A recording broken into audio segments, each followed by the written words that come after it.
Hello, everybody, and welcome to this latest in the ValuesJam Deep Dive Conversation series.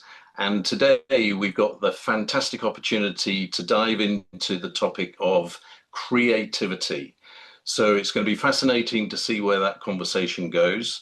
And the first question for us is this: what is more important, the process or the outcome?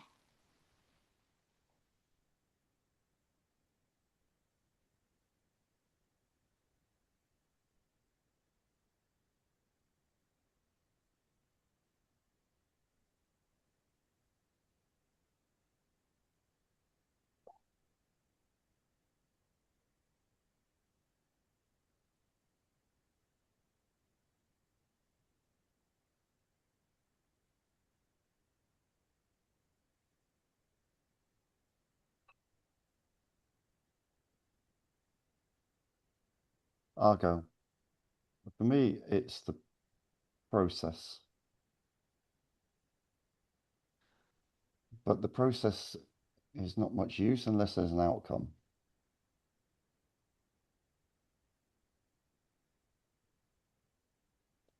I think I'd usually agree. There are times, if I have a heart attack, I'm really only concerned with the outcome from the ER.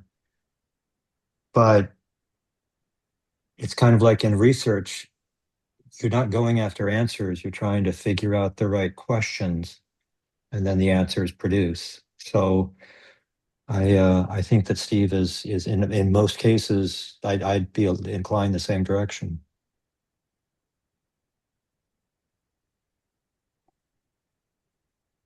I think the outcome is what you're looking for with any creative project. You have this idea in your head that you want people to see or hear some kind of message or something that you're trying to express within yourself or your company. But, it's in the process when you're developing it, it's always perfect. You always have these ideas, there's no flaws, everything is great. And that process of kind of going through and developing it is really important and transformative, I think, to the artist. And then it kind of goes to the audience. But once it's there, once it's created, a lot of times as the creator, you can kind of see, oh, this went wrong, that went wrong. There's a whole, that's not exactly what I imagined. So I don't know, I think they're really both important, but only the creator gets to go through that process where the audience gets to see the outcome. So for a larger group, it would be the outcome. So I'd go along with Misty, and I guess the outcome is essential because we cannot actually talk about creative process without the outcome that is some kind of useful for society. So just to improve, to advance something. So if we're talking about the ethical aspects of any sort of creative process, we're talking about the outcome. But of course, um, the process itself um, is extremely valuable, um, making sure that it leads to some kind of good, valuable, in very general terms, outcome.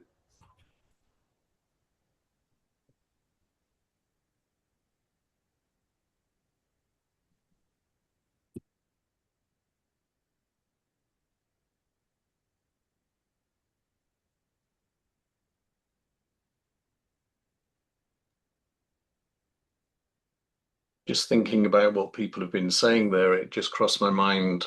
So why do we celebrate the outcome so much and pay so little attention to the process? My feeling is that the process is vitally important to any creative output. It's the first step.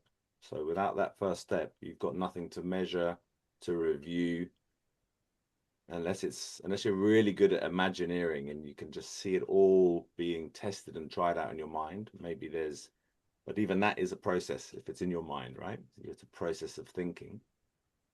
So I think the concept of looking at an outcome, I guess is it the designed outcome as an end product, or is the outcome I've learned something from trying and testing? And I think that that's a really valuable part of all creative journeys, is the ability to learn by doing. So I think process for me, I would say, is the more important, because you will have an outcome from it, whether you like it or not.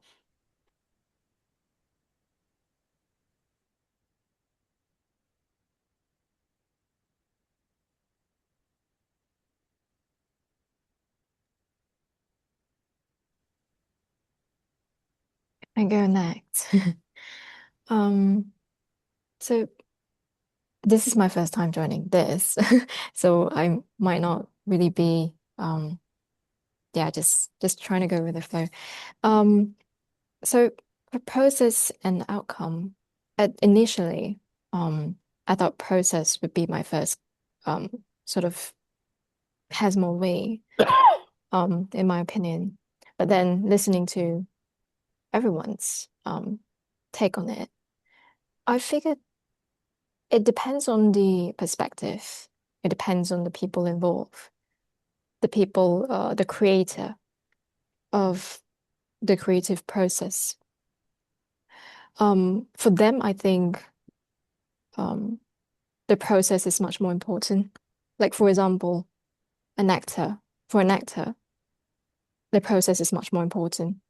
But then when it goes into, I'm going to go into different industries, maybe this has nothing to do with it, but example for casting, then the outcome would have more weight. So it depends on who you are. It's not really like one is important than the other. I think both of it is, yeah, it's very important as well. So it really depends on your position and your angle and what is important for you in that particular project, I would say. Each of us would have the possibility to be involved in maybe, maybe the first part process is more important, and then you go into the second part, then outcome is more important. So I think both of it is equally important. Yeah, that's my take on it. Thanks. I was just reflecting on your Jolyn, am I right? Sorry. Reflecting on your reference to position. So it's interesting, because if you're thinking about inwards, we're a culture of success, generally speaking, the modern society. So the outcome is the one we're looking for, because we're looking for success. But if you're thinking about growth, if you're thinking about resilience, you're thinking about process, and the inwards would be the process itself. So this reflection, I'm so grateful for this remarked position, because it really is inspiring to think about the direction. Thank you. I wonder, Alan, if the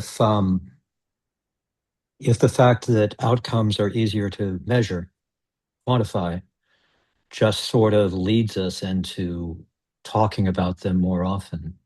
In almost all organizations now, we're told we have to have SMART goals, and that's specific and measurable.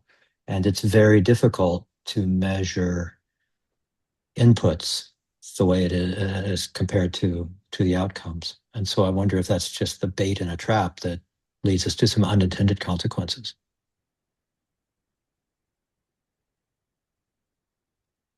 It strikes me that that's connected to our tendency to be attracted to the known rather than the unknown as well. So if you're working towards an outcome that is envisaged, then it's kind of easier to measure how it ends up compared to what was intended, but perhaps you lose sight of everything that you gained along the way that you had no idea was going to arise and might be of incredible value.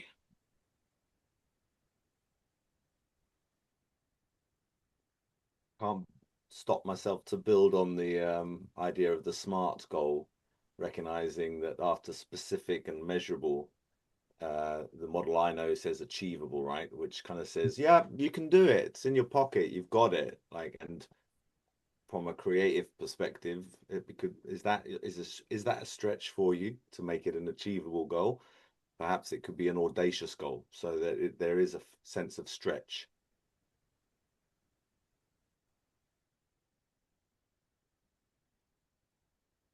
And actually, there seems to be something lacking in creativity if all you're trying to do is deliver what you thought you were going to deliver at the beginning of the process. That's not very creative, is it? But then that's the distinction, I guess, from the SMART goals to an enriched creative learning process or journey. You know, again, SMART goals being in the language that we have today about being successful and having achieved what we said we set out to do. And in a way, I see them as two different languages completely.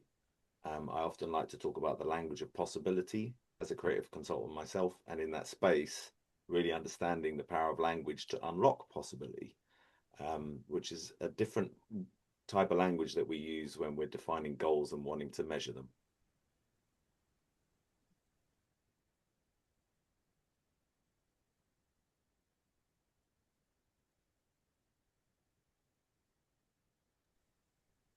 Yeah, I think that's really interesting. And it's so easy to see an outcome. You know, you see like a blockbuster movie, Oscar winner. But it's also really fascinating if we watch an interview with the actor and what was their process? What did they do to prepare for the role? I think that's really fascinating. Or an artist, and you have somebody describing what the artist did, all the different steps they did to create this work of art. And that's really interesting and fascinating to people like documentaries. I kind of love hearing behind the scenes because, you know, we don't see someone's process, but we see the outcome. So I maybe we need to share the process that we go through more with others to kind of share what we've learned along the way. Misty, that's a great point. So I feel like I need to apologize in advance here for a bit of a sales plug, but it is relevant, I promise you, because Mark and I are co-founders of something called the Fourth Dimension, which is a virtual reality offer. And the way we think of it is that it is not competing with the physical experience, it's actually complementing the physical experience. So that's the background. What I wanted to share with you was I was visiting Scotland on business and I ended up having lunch outside by a seafood shack and sitting at the same table as this lady who said that she was going to go across to the island next door and she was going to be painting. And I said to her, well, I told her about the fourth dimension. And I said, so imagine somebody visiting your work in our fourth dimension virtual reality exhibition and being able to click on a button and see a video of you on the island with your easel and the paints saying, what inspired me to do this is, and create a much greater sense of connection with the artist. So Misty, I was just inspired to think about how the outcome on its own is quite well short of what could be achieved in terms of building connection with people around art.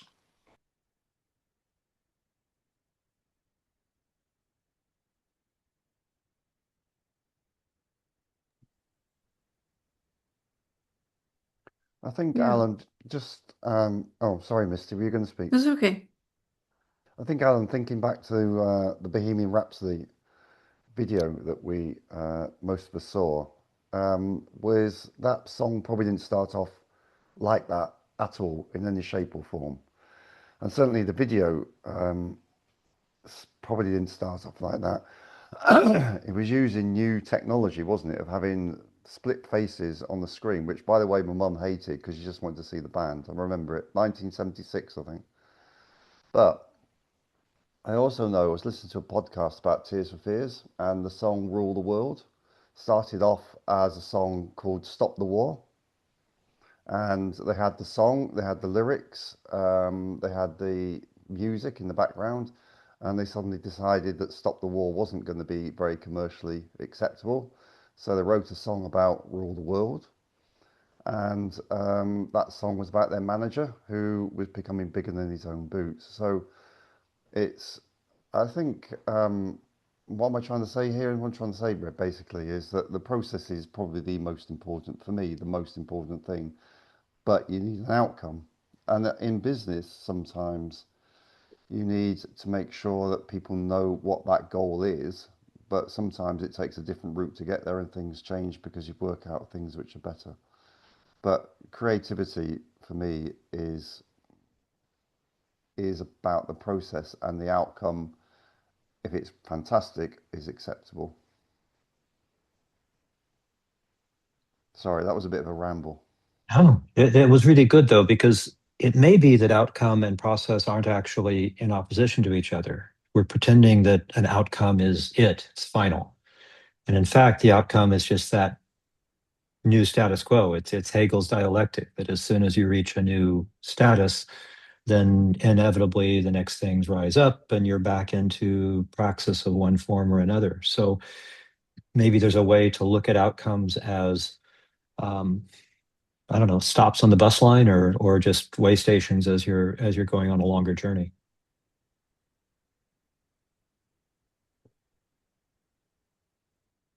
I feel a bit privileged because I know that a number, and most of you, in fact, are involved in education of some sort.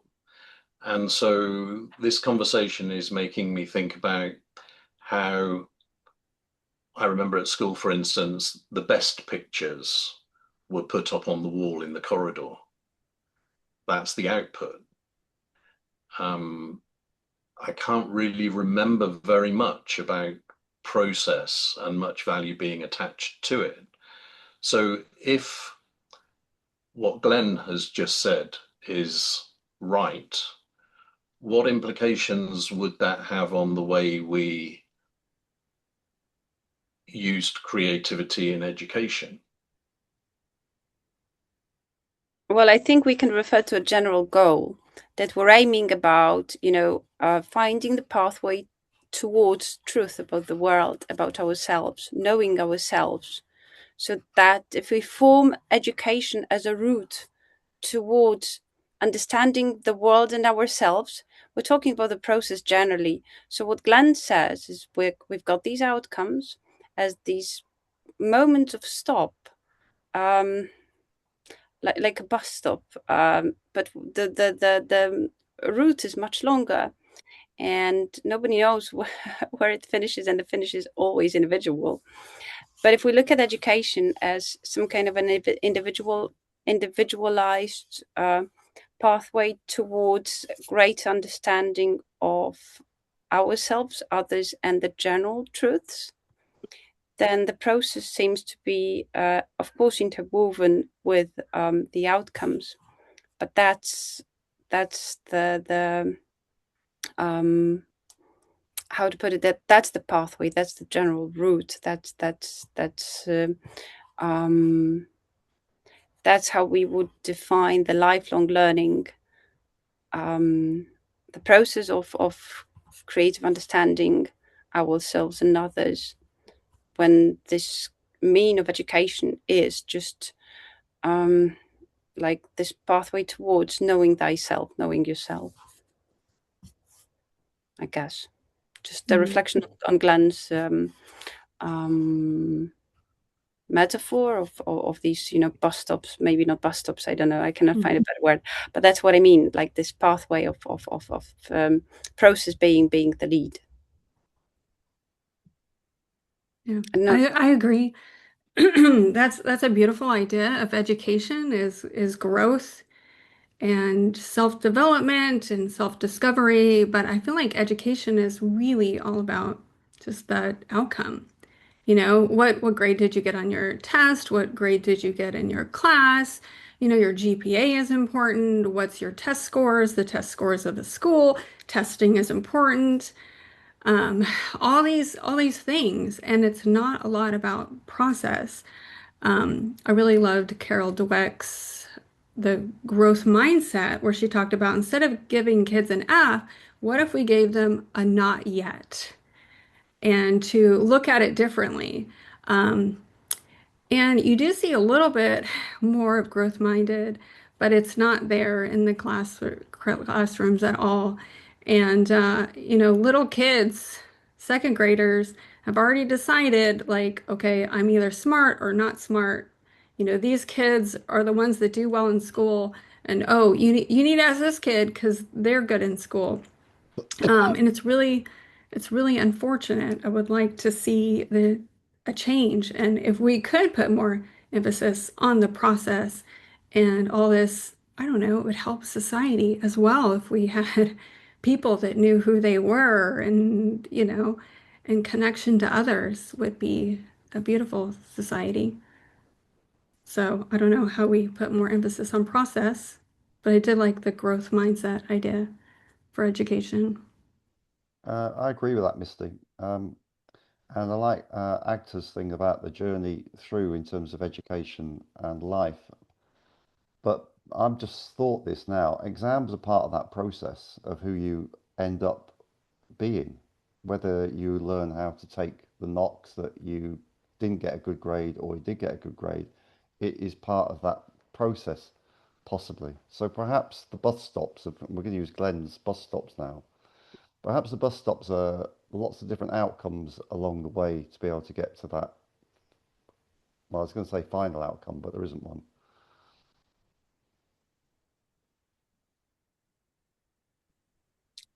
On the other hand, we're now competing against AI solutions and we're losing. See, I mean, production and understanding words, we're getting worse and worse, and AI is about getting better and better. So actually, all the fantastic dreams about education being more personalized, process oriented, seems to be right now the only pathway for us humans. Because if we make it process oriented, if we make it value based, if we make it ethical, then we still have something to grasp upon, and we can actually still get this creativity. We can still get this sense of progress. So what we've been dreaming of for decades of changing education, not to be grade oriented, not to be exam oriented, and to be goal oriented only, seems to be a very good opportunity because of us as species losing in this what we thought is our domain. So producing and understanding words, that's kind of a subjective perspective here. It's a great thought, Agatha. I love that you brought up AI.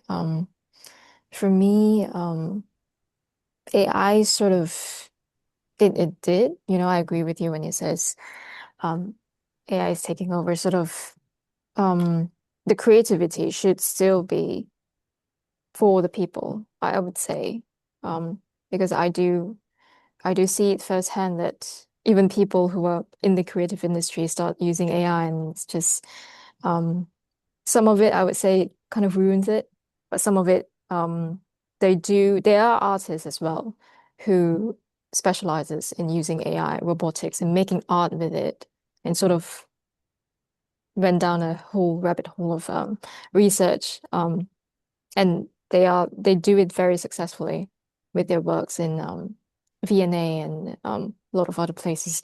But I would say that um, creativity should still be reserved for the human mind, because the human mind is just such a beautiful organ that has such a beautiful system that we can really just make things happen. And again, to bring it back to the the the music video that we just saw, I thought about process and outcome, and remember Live Aid, where there was this song that was played as well, and Live Aid was such a huge event that I think that wasn't the outcome. The concert wasn't the outcome. The song wasn't the outcome, but it was a process because then Live Aid raised so much funds. And that was the outcome. The raising of funds was the outcome. So in a way, you see that process and outcome, if you see it in a music video, then the process and outcome is in a different point. But if it's in Live Aid, for example, then the process would be the concerts, people buying tickets and, donating to the cause. And then the outcome would be the funds raised, the lives changed, whoever who attended the Live Aid event would have remembered for the rest of their lives, something like that. So that is the outcome, the impact. Yeah, that's what I thought of it on my mind as well. And regarding ethics as well, it's a very interesting topic to talk about creativity and ethics in AI. It's just such a bombshell. Hold on. I'm just trying to get it out.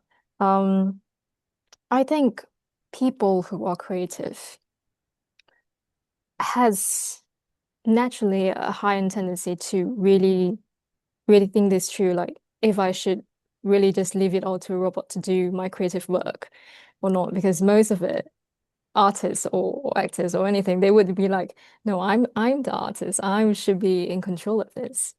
And that is generally a very human way of ethical behavior. That's no doubt about it, I would say.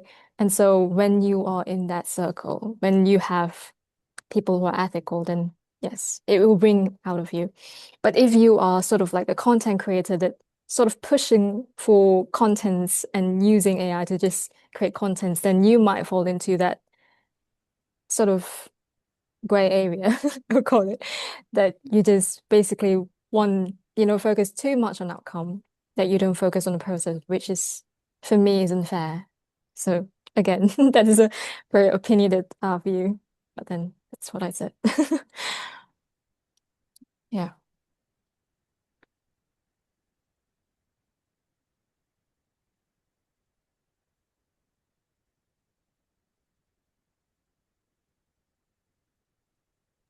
I feel like I'm in a beautiful, I nearly called it an echo chamber, but it's not. That's the wrong term. I just feel the echo of a lot of other conversations that I'm part of. And to the center of, I guess, those key three words: education, creativity, and AI. I'm I met Alan actually in a network called the Creativity Community of Practice. This isn't a plug, but it is sharing a story. And in that space, I've been networking since COVID, really, for the last 3 years or so, with a lot of policymakers, researchers, facilitators, educators that are now coming together. And just yesterday, with the executive director of the BIC Foundation, who's the founder of the CCOP, and invited me to co-found it with the end of COVID. We're right here at this conversation that we're having right now. So I can't not share that because I literally just had that conversation yesterday. And we're feeling that we have to step up and do something about.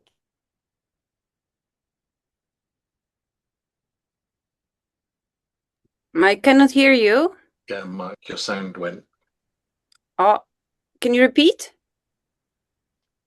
Off, so I'll just try and jump in. So Yes. I feel very on purpose with this conversation. I found myself yesterday, or was it the day before, with the CCOP meeting, getting a little bit over energized on the call, and I had to calm myself down a little bit because I'm feeling really impacted by this conversation. I'm feeling very called and driven to want to be in this conversation, and I think it's actually maybe the most important conversation we can be having as humans right now, because to me, creativity equals evolution. We evolve because we are creative. It is by learning that we are human.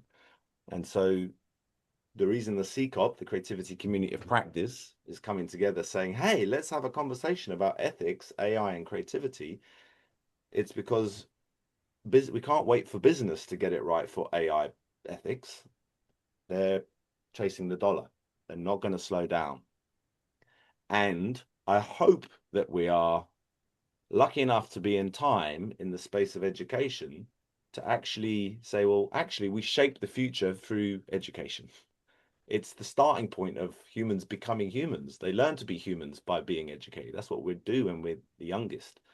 So I see a huge challenge with forces of AI and big business and corporates doing what they're all doing with these amazing, mind-blowing tools, and maybe just looking at outcomes, rather than the process of how do we create a better world for all. And so I'm so happy to be with all of you to hear your thoughts around this journey, because it's so topical for me and Alan and a few others that I'm collaborating with right now. And I didn't know it was going to go here now, but I'm glad it has, because I think it's at the tipping point of what we need to be considering as we ask ourselves these questions, not just about creativity, but its role in shaping humanity. Can I make a point here? I'm actually thinking about these little groups throughout history changing the world. Well, we're talking about the ones who abolished slavery, talking about the ones who made the women right for voting. These were not these huge politicians or big business players. These were these individuals with deep ethical values who really wanted to fight for the better. And right now we're in this moment of history. It wasn't 3 years ago. It's not going to be in 3 years' time. It's just right now that we're thinking about this ethical guidance towards AI in education, where creativity plays a huge role, but also something that shaped us as humankind throughout tens of thousands of years, which is networking and collaboration and our ability to listen to each other, draw conclusions, and actually change our beliefs. Like right now during this conversation, listening to each other. And I guess what I'm trying to say is creativity is this how do you call it, this when you light a lighter, you've got the spark. Oh yeah, you've got this spark, but for something much greater, for this really huge calling for these deep human values to be sustained in education, with the whole development of these amazing tools. And I agree that we live in a culture focused on outcomes, success, exams, and grades, and marks, and business, and money.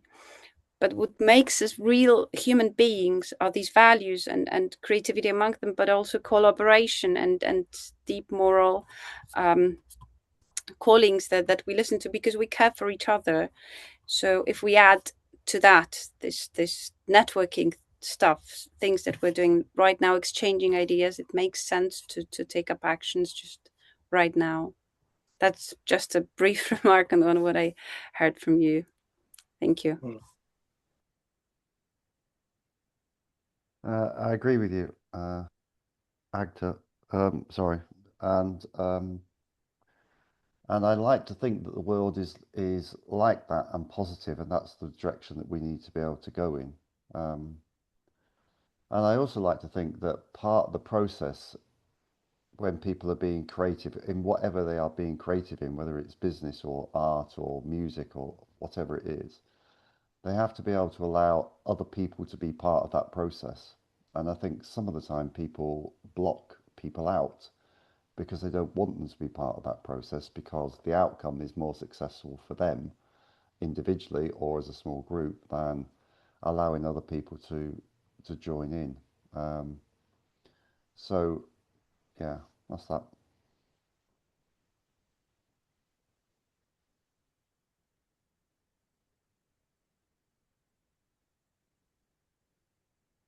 I saw a light of optimism just this last few minutes of the conversation because I was thinking about creativity in the past and how in a very stable environment where you pretty much know what's going to happen going forward because things don't change very much, it's all kind of incremental, there's a tendency to push creativity away because it's the unknown and we're pretty comfortable with where we are and how things are going to move forward. Whereas now we live in a hugely dynamic environment where the past has very little bearing on the future. And so in some ways, I'm thinking now is the time for creativity more than it's ever been before.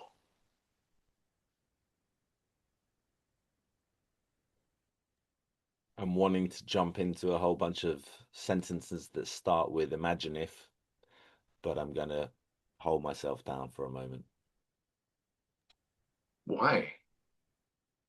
Just to share the air, you know me, I love to talk, Alan.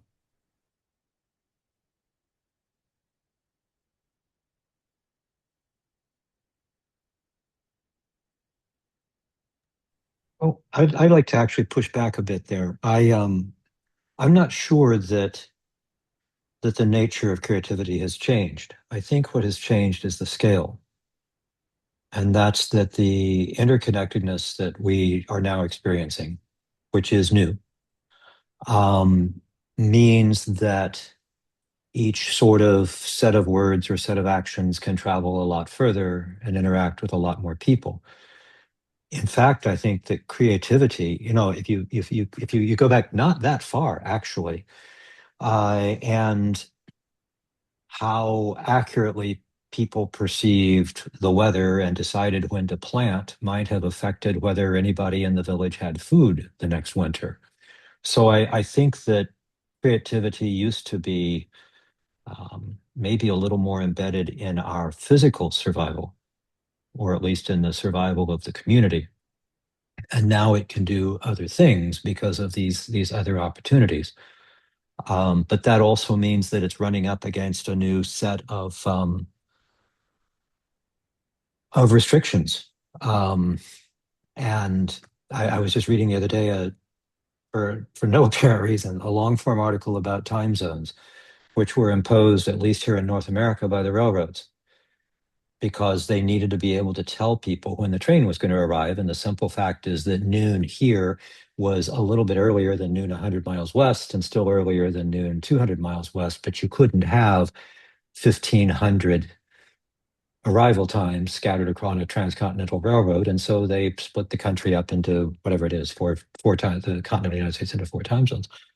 But while that's a restriction, it also then enabled all sorts of other things to happen. So it seems to me we've got to figure out how, and I don't even begin to pretend to understand AI, but we've got to figure out some way to weave all of this together so that we're finding new starting points on these very strange circumstances we're operating in.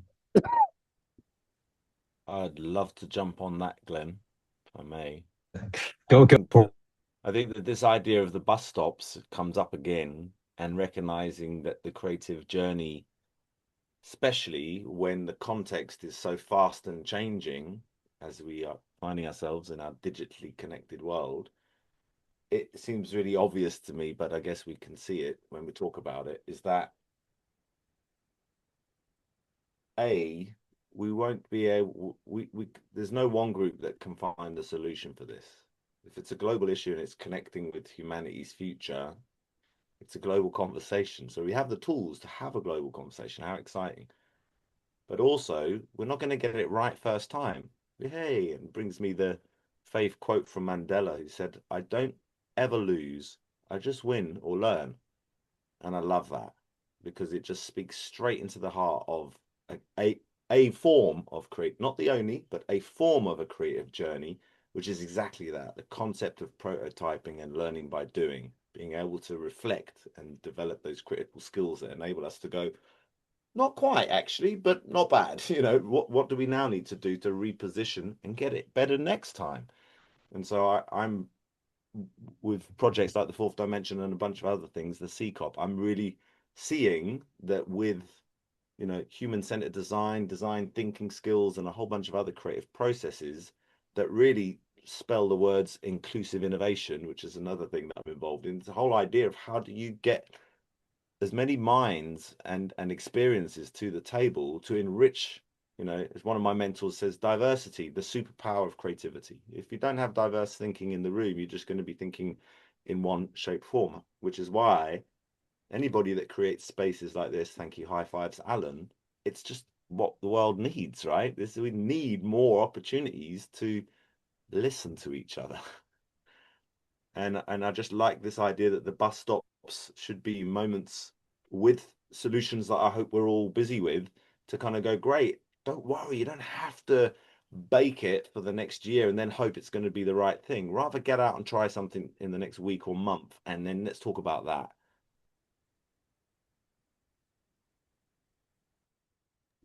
Can I jump here and refer a little bit to Glenn's idea of creativity and crops and aforementioned the sense of survival, but actually referring to you, Mark, as well. So I think it's a matter of survival right now as well, because we're losing sense of meaning on a global scale. What is one of the most shocking, very high quality predictions by Lancet is that in 4 years' time, one of the first reasons of death will be suicide. So we actually jumped at a moment. It's a Lancet publication, and of course it's a forecast. But in these dramatic moments in life where we're talking about preparing young people for the future, we're talking about just this loss of meaning, this is survival as well. It's not crops and what we need to eat, but this is just another form of survival. So talking about creativity, about process, about ethical and human value based education, the need for change focusing on process would be, in my opinion, a matter of survival right now. Within the next 4 years, we're fighting for people who are not willing to fight for themselves, for the young ones, for the future. So if we're talking about the conversation shaping the next 100 years ahead, whether we're talking about creativity, cooperation, actually interwoven terms as well, we need to have this greater perspective on what makes us human as such, and what gives us this power and this energy to make mistakes, to get into process, to go from bus stop to bus stop, just in the sense that if we still feel somehow connected to each other, and we feel that we have something to be done in order to make, I know it sounds it doesn't sound great, but in order to make a change that makes the world a better place, it gives this energy that we can talk about survival, because we talk about so huge epidemic of loss of meaning. So that's my reference to you, Glenn, and to this metaphor of crops, and also to this shaping future generations, but in this perspective of this deep ethical guidance towards these human values. Because I'm all for these beautiful, great tools that improve medicine and arts perhaps as well, and I see space in creative environment as well. But the most important thing is to have this very sharp focus on what we're aiming against, and we're aiming against loss of meaning, which is kind of a dramatic thing here. Sorry to have lowered the mood. I agree with you, Agatha, and I also think that that thinking about the bus journey and the bus stops that's fine if you're on the bus and it's a happy bus, but actually, I think the thing about our creativity being stifled, like you've said, and that lack of drive is it depends who's driving the bus. And at the moment, there are lots of examples around the world where leaders are stifling our creativity. They're trying to keep us where we are. So I'm taking it even further down now. But it's how do we get hold of that to be able to be creative? Yeah, I'm going to bring the two together because it seems to me that the bus driver needs to be driving the bus for the benefit of the passengers rather than their own personal benefit, which is what tends to be happening. But I'm going to raise the mood a little bit because listening to Agata talk there, I was reminded of during COVID, and we were allowed out. And I remember going for a walk and doing the same walk as I had done before lockdown. But this time I noticed so much more and I appreciated so much more. And I remember stopping to listen to a robin sing. And the reason I mention this is because before my mindset was more, I have to go on a walk. So I'm going to do my walk. I've got back. I've done my walk. Tick. And you've missed looking at the sunlight shine through a leaf and see the different shades of green and the veins of the leaf, smelling the grass, seeing the flowers and all of that stuff. And so now I'm a lot more aware of what's happening on the walk rather than being so focused on having the walk. So I'm not sure if that does relate directly to process and outcome, but it feels like it kind of does. Yeah, that's really interesting. I've been kind of watching some Arthur Brooks, and he's a cognitive scientist and does a lot of work on happiness. And he said that he had noticed, like when he first started teaching, that the college students were, they were excited about their lives, they were optimistic, and now the students are like, I don't really feel like I have any meaning. I don't really feel like I have any purpose, and they're not connecting with like friends or even dating. It's just it's kind of like falling flat, and they don't have any sense of purpose.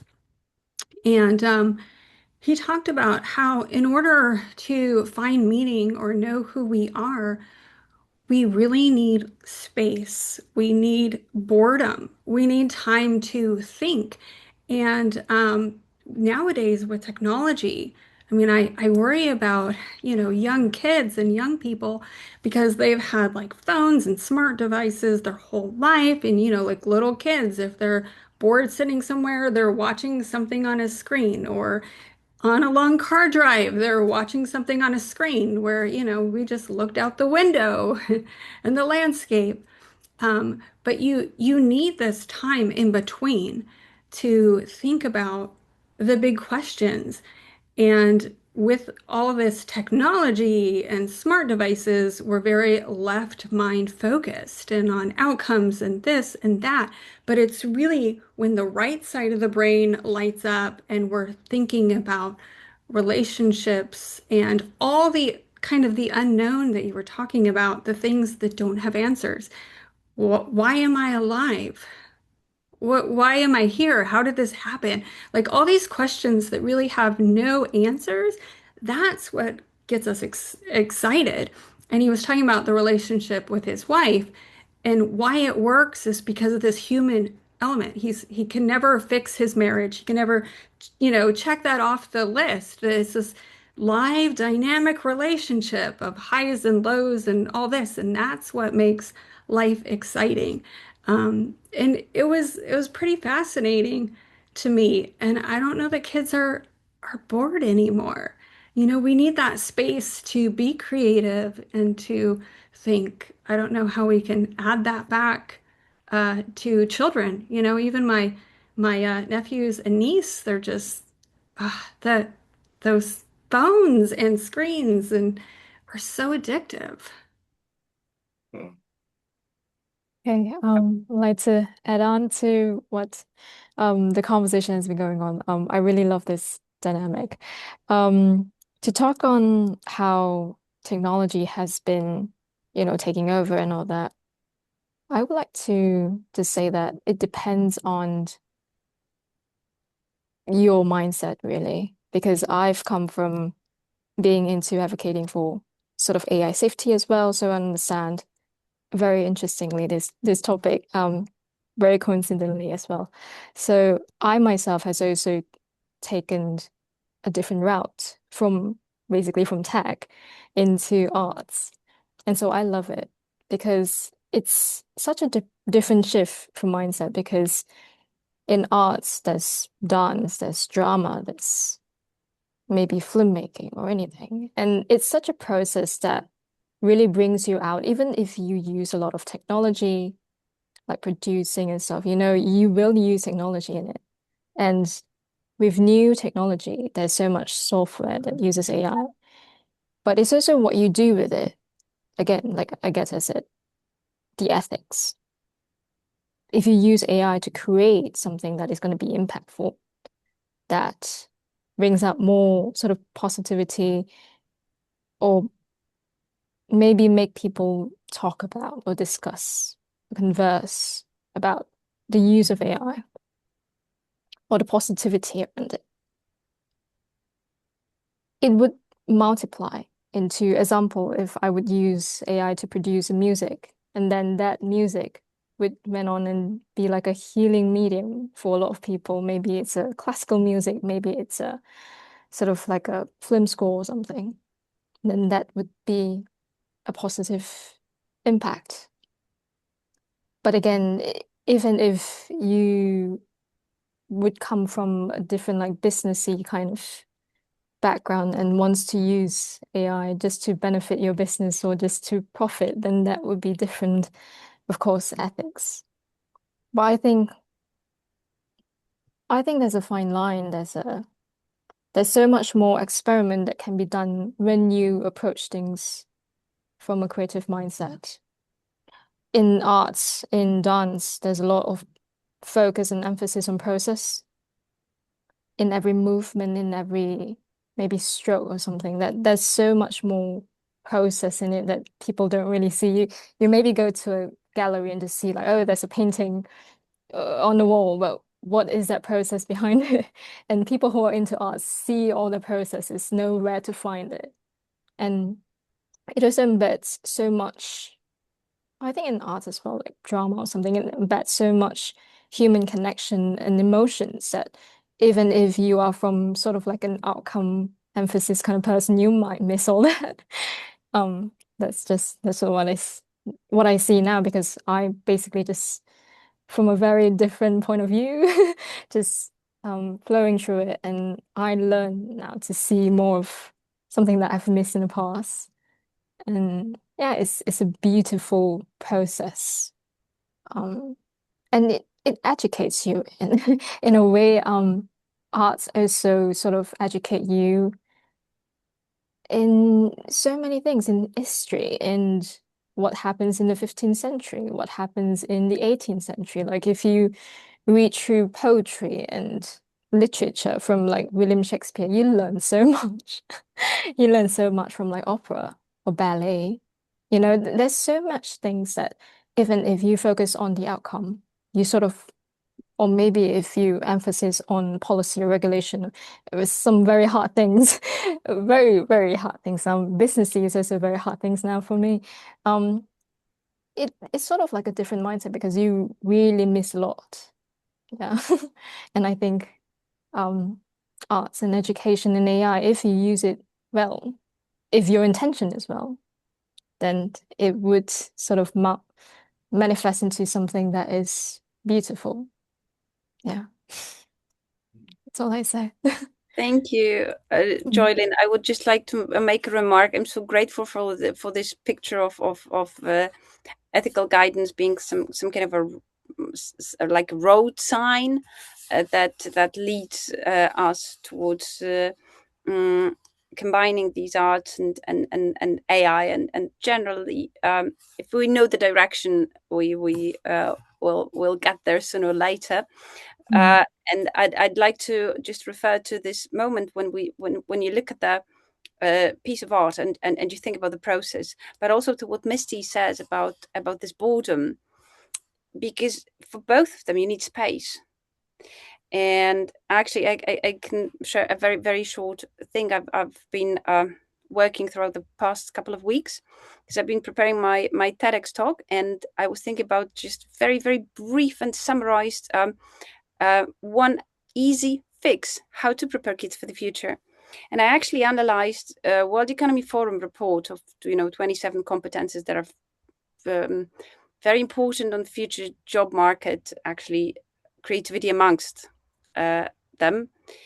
And having analyzed loads and loads of researches on free play, they actually overlap.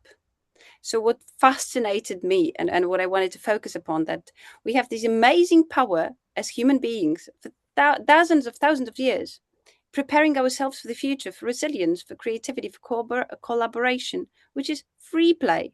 So if we get this mud and water and we take kids outside and they play, then they learn to be these mindful, good adults who head towards these ethical road signs and whichever tools they use, they actually learn in a very natural biochemical way. That's the way for these core values that actually collaborate and overlap with the ones that are well perceived at the job market. So that was my idea for a quick fix. Sorry, but it's generally in the topic of creativity very, very much, because there's no creativity without free play, at least the very first 10 years of life. And it has a lot to do with AI, because if we have wise, mature adults, they're going to have fun and use them well to become better human beings, just because of this space that Misty also talked about, this space for boredom, this space that is necessary to admire something, to just see the process behind this picture. Thank you. Agatha, I think that's a really beautifully optimistic point to bring our Values Jam to a close, actually. And I'm just thinking of a CV with mud play and boredom featuring very strongly in it in order to get you a job, which is a great thought. So there is a final question which I just need a very quick answer from each of you two. And then we will finish a little bit before the half hour, which is the time that was listed. And the reason that I thought it would be a good idea to do that is because then, if you choose to, you can spend 5 or maybe 10 minutes being bored, or do whatever you would like to do with that 10 minutes that otherwise you would have been in this space for. So there is a final question, which is, what are you encouraged to do differently about creativity as a result of this conversation? Whoever would like to go first.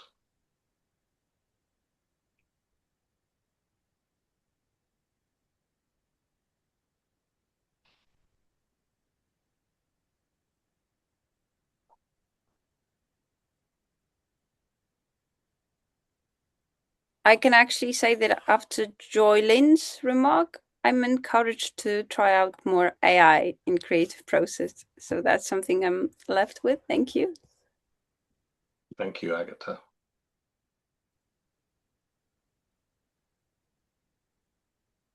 I think mine is to go back to basic creativity. I like the idea of playing with mud and such things, and I like the idea of that bus journey as well. But I think for me, it's going back to basics.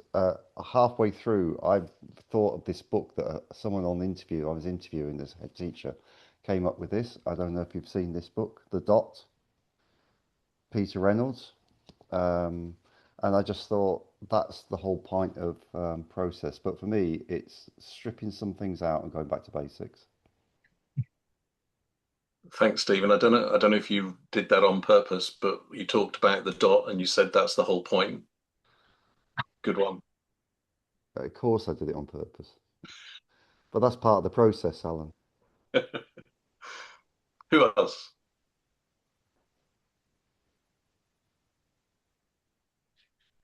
I think I'm energized a bit. I'm working on a couple of projects, and I think in both of them, I have been paying too much attention or giving too much weight to the various restrictions I have to tiptoe through to get to things. And so I think I'm going to go back to basics and see if there's a way to creatively just transect the curve and move past them. Nice. I think for me, I felt more strongly regarding using AI or maybe preaching about, using arts, preaching about the good of art, in this age, really, when I know the impact of AI coming.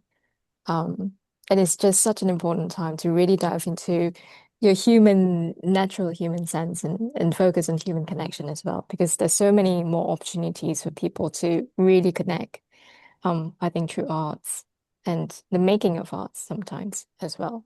Um, I'm in a position where I'm sort of in a different inner circle now where people who are artistic is very supportive of each other. And I just realized that and I just love it. And I wish that more people would sort of focus on their inner creativity and just bring it out naturally. Um, the context of using AI really is just it's really up to your education. And if you use it, like I said, use AI for good, then it's good. If you use it for bad, it might just go bad.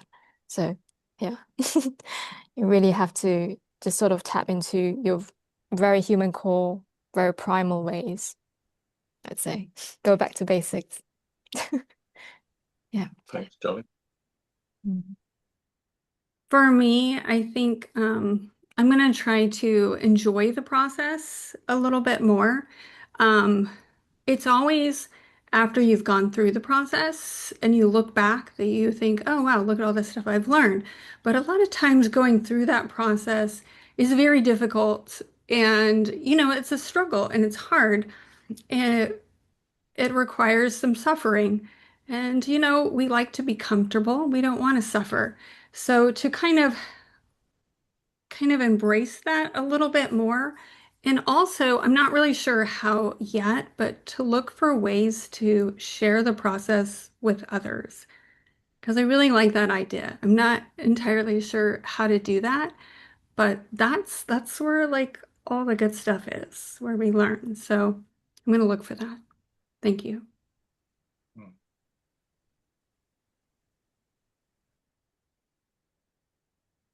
I think it's you and me, Mark.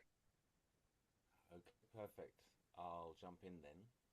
Thanks for a great session, everybody. Can't hear you, Mark. Thank you for a great conversation. Can you hear me now? Not much. Not much. That's very strange. You've been able to hear me already. So I will turn around and share you an image instead, rather than talking about it, a creative image. I'll just unblur my background. And this is a tree, and at the roots of the ethics, and it's a build on the idea of the crops that Glenn and we discussed today around education should be something that can grow and thrive. And this is a model that's being designed right now in another conversation. If anybody wants to join it and continue, just reach out to me and I'd love to plug you into an ongoing conversation about this. And thank you, Alan, for connecting me with Agatha. We'll be certainly chatting and hopefully with everyone. But what I'm going to do differently with creativity moving forward is I'm going to remember, because of all of you, that when we talk about ethics, it's in nature that I feel we connect with deep values. We and I played around with the idea of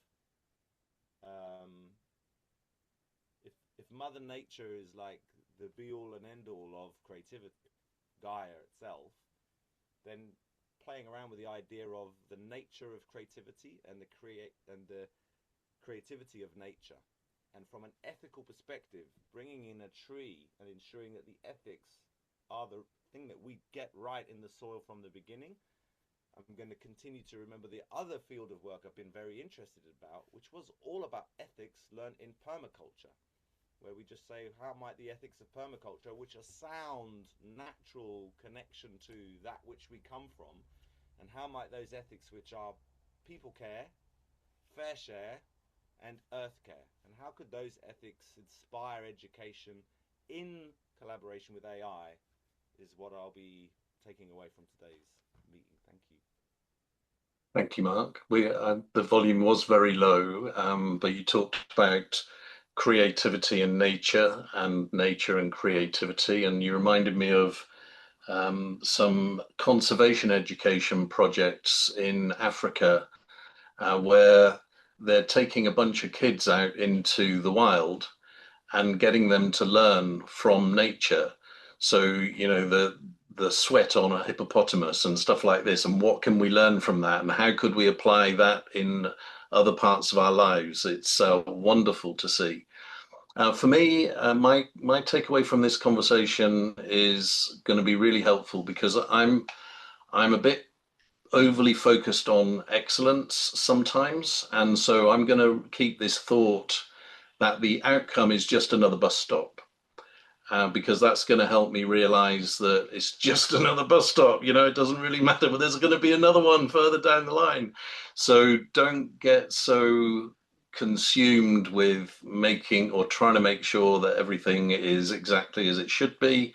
Maybe it's better if it's not as you thought it would be at the beginning. So that's a really good awakening for me that I'm going to be able to practice, because we're 4 weeks away from delivering a kindness summit in Florida, and things are getting pretty hairy in terms of last minute arrangements and stuff, as they always do. So thank you so much for being here today. You have got those 5 minutes to be bored if you'd like, and I'll look forward to seeing you at another one of these. Thanks very much. Thank you. Great meeting you all. Thank